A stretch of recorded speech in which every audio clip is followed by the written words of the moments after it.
have a confession to make. Whoa. I just had to go to the bathroom. A number one or I a had number to go two? to the bathroom. But why did you need a wheelchair to get to the bathroom? It was that bad. It was something went down. I had to go to the bathroom. Michelle Beadle. You were streaking? Okay, anywho, injuries. Enough said, enough Injuries are said. just- Hear that Larry Bird story, though. Well, Kevin McHale had just broke the Celtic record. He scored 60. And he went up to Kevin and said, you know you're not going to hold that record too long. The next game against the Atlanta Hawks, Larry Bird went out and scored 65 or something like that. I mean, just putting on a show, that's who Larry Bird was. Walked into the All-Star game. All 9 other three-point shooting contestants were already in the locker room. He said, which one of you guys coming in second? That's a bad boy. And That's you know a bad he's cold boy. when he can back it Back up. it up. Back That's it right. up. You know when you growing up and then the rim in the backyard is 8 foot tall and there's one guy that can really probably dunk on the 10-foot hoop, but he's playing on the 8-foot hoop? That's how he was dominant, putting a smack down on us. He really did. Is he talking to you? He didn't say a word.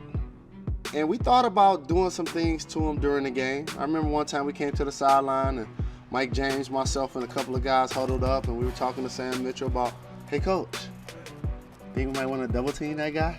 Maybe make someone else beat us? That may help. And it never happened. He was playing one-on-one between the legs, behind the back for 3 to the basket. I just remember realizing at one point in the game, this may be something historic happening right now. Were you checking him? Oh, I did guard him. I got a healthy 19. But I was so frustrated, I'm like, coach, we gotta make this guy at least work on D. Right now, he's guarding me. I'm about to take him to the post. Sam Mitchell got so mad at me for doing that, he didn't want me to do it again. Then he took me out. Why didn't you guys double team? That's a great question. And coaches go through this sometimes. Since you didn't listen to me 100%, I'm gonna watch you suffer. And coaches do that to their basketball teams when they feel like they wanna send a message to the team. So you think Sam Mitchell was trying to send a message to the team? Absolutely, but Kobe sent a stronger one to all of us. When you huddle up with Mike and Mo, what did you guys say to each other? We suck. We're idiots. How do we let that happen? How did we clothesline that guy? But you know what? All of that is a tribute to the respect that we have for Kobe. Because if he would have been taunting in any way, shape, or form, it would have all went different. When you're going against a guy like that, there are gonna be historic nights. And it's not like Luke Walton scored 20 on me. Like, if that would have happened, I would have buried my head in the sand. Rattle his chain. So I went over there, tapped him on the shoulder, and said, hey man, if you don't turn into Air Jordan, we're gonna blow you out today. Jimmy, his eyes got big. Usually that tongue come about right here, now it's way out. He broke the huddle, he hit a 3 and he's looking at me. So he came down again, hit another 3. But when I was a rookie, my very first game playing against Michael Jordan and the Bulls. Oh. And we had a guy named Greg Minor guarding him. And, you know, it was a little dust up. Greg's playing hard. He's playing, you know, of course, you got to play as hard as you can. It's MJ. Right. It's opening night. My mom at home watching, the kids watching, everybody watching.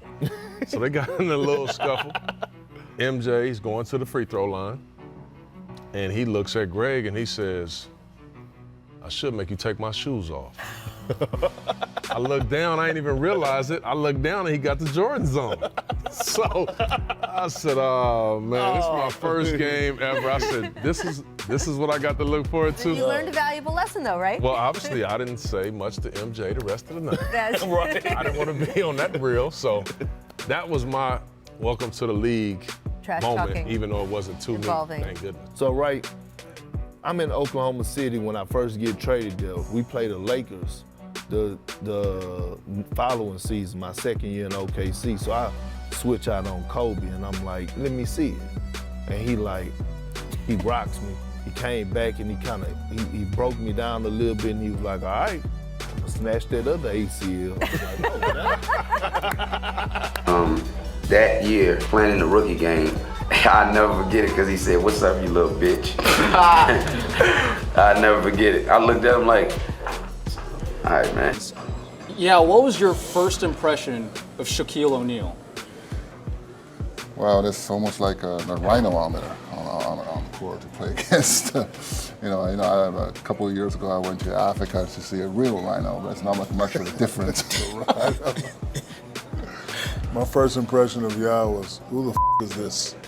Because he came in and I tried to hit him with a smooth finger roll move, blocked. Next play down, I tried to hit him with a fadeaway, blocked. Next time I tried to come up, dunk, blocked. First guy that blocked my shot 3 times in a row.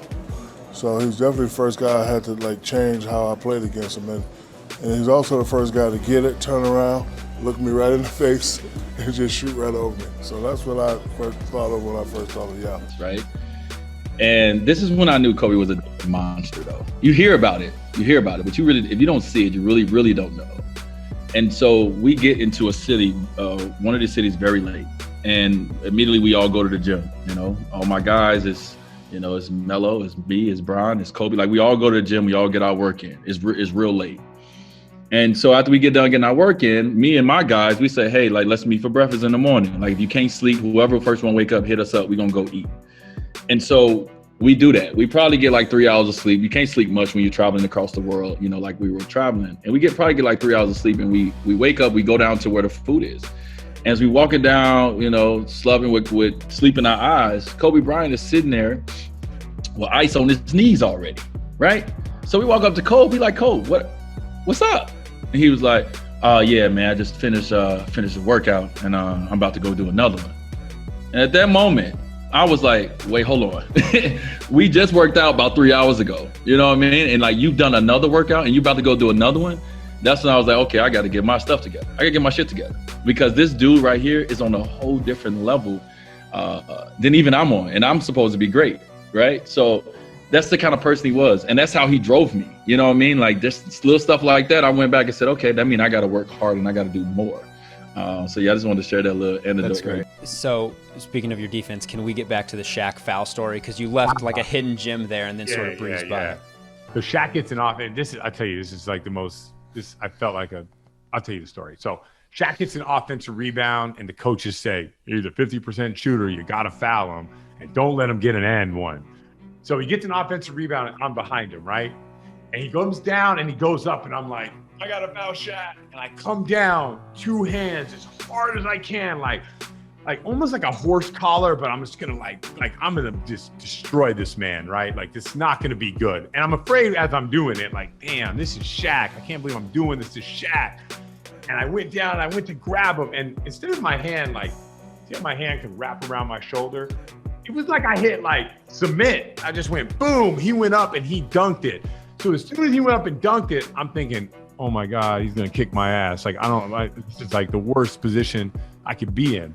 And I almost would rather him have kicked my ass for the fact that he didn't even recognize that I was there. It was way worse for my ego.